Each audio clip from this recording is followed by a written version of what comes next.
నేను మాట్లాడుతున్నప్పుడు ఊకోండి సైడ్కి పో అన్న మీరు పో అక్కడ పో వాళ్ళ అనవసరమైన మ్యాటర్లు ఇక్కడ డిస్కషన్ వద్దు.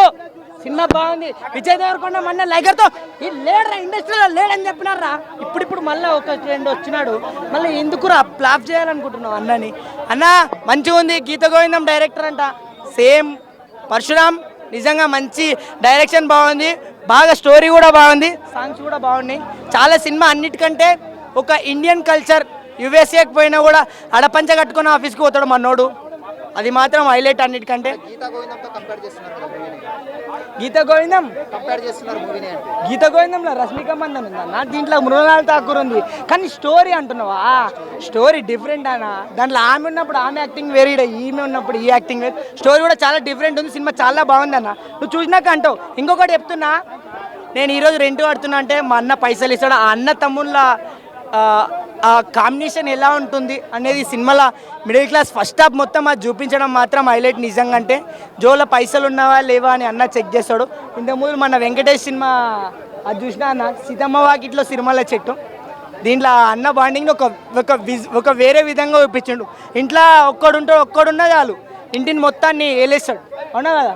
ఒక్క తోపు ఉన్నాడు అనుకో, ఫ్యామిలీ మొత్తాన్ని కాపాడుకొని వస్తాడు.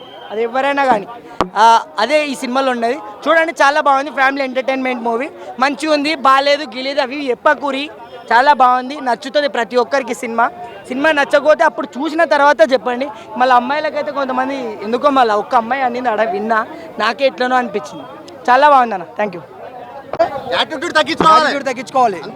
ముందు రష్మికకు దూరంగా ఉండాలి అంతే.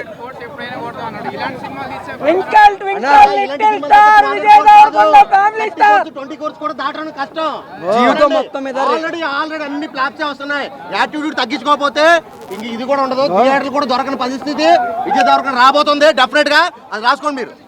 మళ్ళీ చెప్తాను భయ్యా, ఫ్యామిలీ స్టార్, నా లవడాలో స్టార్ అంతే. నేను కొడతా అర్థమైంది కదా. ఇన్న గుర్తుపెట్టుకో వెంకట్. నువ్వు కరెక్ట్గా సెకండ్ హాఫ్ తర్వాత ఏమో చెప్పు నాకు. సినిమా చాలా బాగుంది అన్న. ఒక మాట చెప్తున్నా గుర్తుపెట్టుకోరి.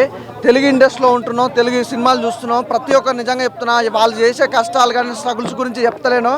సినిమా బాగుంటే బాగుంది, బాగాలేకపోతే బాగాలేదు. కాకపోతే మీరు అన్నట్టు కొంతమందికి యాటిట్యూడ్ అనేది నచ్చుతలేదు. విజయ్ దేవరకొండ యాటిట్యూడ్ నచ్చుతలేదు. ఆ నచ్చడం లేదు. సినిమాలకు రాకండి, సినిమాలు చూడకండి. కానీ ఎందుకు ఒకళ్ళు బ్లేమ్ చేసేందుకు, ఒక విజయ్ దేవరకొండ ఎందుకు బ్లేమ్ చేస్తారు? తన యాటిట్యూడ్ తోటి తను చేసుకునే సినిమా తను చేసుకుంటాడు భయ్యా. మీరెందుకు, మీకు నచ్చపోతే వెళ్ళకండి. అరే అన్నాడు కదా, ఆ మాటకు అన్నావు. ఆ మాటకు నువ్వు అను, నేను సపోర్ట్ చేస్తా. ఆ మాట అన్నాడుగా, ఆ మాట అన్నందుకు నీకు ఫ్యాన్స్ కానీ మీకు కానీ సారీ కావాలని చెప్పిద్దాం. అంతేగాని అది మనసులో పెట్టుకొని మీడియా ముందు అన్నాడు. మీడియా వాళ్ళు సారీ చెప్పించి, మీడియా వాళ్ళని అయితే అనలే కదా. ముందు మీడియా ఉన్నారు, అదే చెప్తున్నా. మీడియా వాళ్ళు కూడా అందరు ఉండరు. మీడియా వాళ్ళకి కాదు, అందరు ఉండరు. అందరికి సంబంధించి ఆ మాట అన్నాడేమో. ఆ మాట ఆయన ఏమంటారు, నోటికి అనుకోవచ్చు, లేకపోతే ఆ సిచ్యువేషన్ తగ్గట్టు వచ్చే ఒక మాట అన్నాడేమో. కానీ ఆ మాట ఒకవేళ సారీ చెప్పాలంటే మీడియా కానీ అందరు కానీ ఒక విధంగా సారీ చెప్తాడు.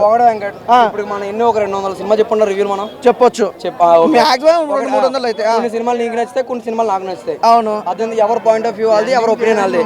కానీ బయట ఏమన్నారంటే డబ్బులు తీసుకున్నారని వాళ్ళు చెప్తున్నారు. మనకు తెలుసు మనం తీసుకున్నాం లేదో.